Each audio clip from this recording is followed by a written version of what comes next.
Hey, it's King McKay. Now, as we've had the last 7 seasons of Game of Thrones, it's really evolved in the way it tells its story. The dialogue between characters have changed, the way we perceive information, and the production value has just all around lifted, so they've got more money to work with. But even with that, it seems like a lot of people are becoming disillusioned with the later seasons and not really enjoying them as much as the previous seasons. So from this, and me being a critic of Game of Thrones, the same question has cycled in my mind. Was Old Thrones better? So I've taken 2 scenes, one from Season 1 and the other one from Season 7. These scenes kind of reflect how Game of Thrones evolved over that time. We'll compare how the scene flows, how we receive information, and how characters interact, how we get information about the universe, and how the plot feels all together. To start with, let's look at the scene from Season 1, where Ned finds out that the Mountain has started raiding and pillaging the Riverlands. They burned most everything in the Riverlands. Our fields, our granaries, our homes. Brigands, most likely. They weren't thieves. They didn't steal nothing. They even left something behind, Your Grace. It's the king's hand you're addressing, not the king. The king is hunting. So Maester Pycelle's statement adds to our understanding of the world and the context of which this entire scenario is taking place. We see clearly that the strict social norms that have been enforced throughout the entire realm still apply even when talking to people who have been through a very traumatic event. Maester Pycelle is almost irritated to have to deal with their problems. He's almost dismissive, not even caring about their lives or this horrific thing that has happened to them, showing that his entire life of being insulated within the noble class has really left him with a huge divide between the common folk. We have to remember that in a show like this, the first season establishes a lot of information about the universe. They have to explain a detailed entire universe, the social structures, the history, the rules, everything very quickly, whilst not sacrificing time that could be spent on building up a compelling narrative.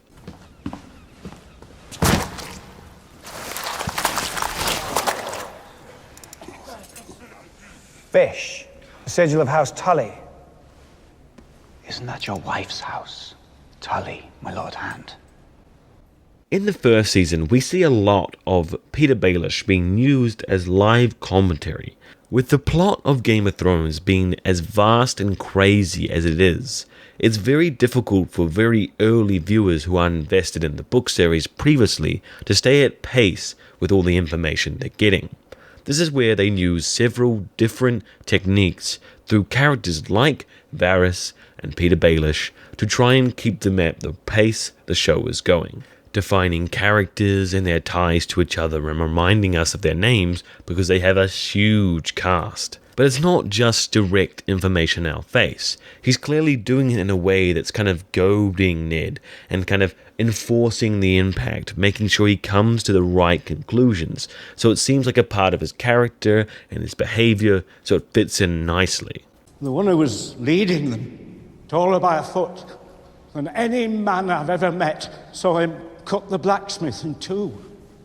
Saw him take the head off a horse with a single swing of his sword. That sounds like someone we know. The Mountain. At this point in the series, the Mountain is a quite obscure character. So with their low budget and their short time constraints and wanting to keep the narrative flowing forward, they use Peter Baelish to remind us of who he is and where his place is. The first season is actually riddled with these types of things. We see them all the time. They come in the form of explanations with Peter Baelish, when there's just 2 whores to the side and he's narrating over them and describing plots and motivations and backstories. There's conversations between 2 characters like him and Varys, or Ned and Cersei, and all of these things. And even we've seen voiceover with Peter Baelish to try and convey the images we see on screen and link them to him telling a story to maybe Sansa or some character. It's how we know about the Hound's background, it's how we know about Joffrey, it's how we know about Tywin and all the other lords. because they didn't have the budget or the time to show us all of the information we needed to know to get in pace with the story. George R. R. Martin himself said this story was unfilmable because he never wrote it to be an easy thing to capture on film. These complex plot points and characters and alliances can be missed very easily in the fast-flowing form of TV. And it was almost a coincidence that it actually turned out this way. They ran out of budget near the end of their filming, but still had much time to fill up.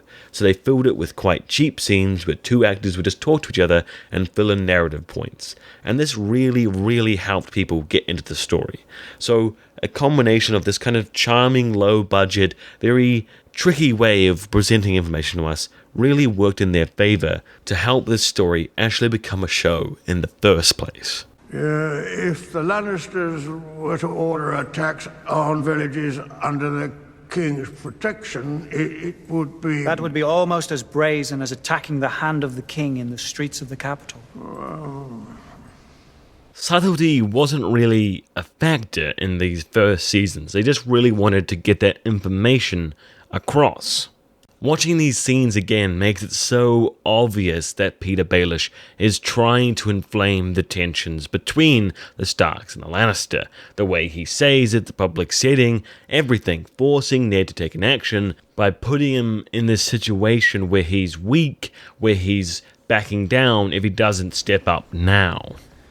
I cannot give you back your homes or restore your dead to life. But perhaps I can give you justice. In the name of our king, Robert.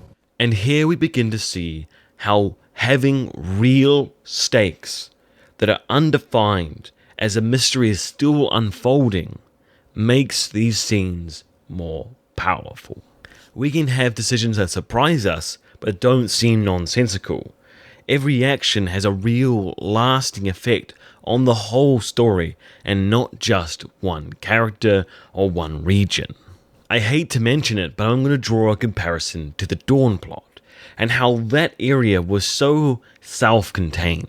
Marcella's death didn't really add too much more to Cersei's madness. It was just like another small niche in the wrong direction. Not to mention all the foreshadowing with Arya Hota's axe, and all this other stuff was kind of thrown on the rug as they abandoned the storyline. It was all very self-contained, and didn't really add to the story at all. Even the Sand Snakes joining with Dany and adding their forces in was undercut by their fleet just being destroyed randomly out of nowhere. No lasting impact. And that's not to say that Doran wouldn't have backed Dany himself. But in the first seasons, these decisions, these moments where they stand up and they make an action really count. And that's what made Thrones so amazing. In the name of Robert of the House Baratheon, the first of his name, King of the Andals and the First Men, Lord of the Seven Kingdoms and Protector of the Realm, I charge you to bring the King's justice to the false knight Gregor Clegane and all those who shared in his crimes. I denounce him and attaint him. I strip him of all ranks and titles, of all lands and holdings, and sentence him to death. My lord, this is a drastic action. It would be better to wait for King Robert's return. Grand Maester Pycelle, My lord. send a raven to Casterly Rock. Inform Tywin Lannister that he has been summoned to court to answer for the crimes of his bannermen. He will arrive within the fortnight or be branded an enemy of the crown and a traitor to the realm. So how has Game of Thrones evolved from those early episodes? We've seen the production value rise, the cast change, the experience of the actors grow, and the plot really come to a different place entirely, with magic and people at its height. Well, I hate to do this to you, but we're going to have to cover all that in a part 2.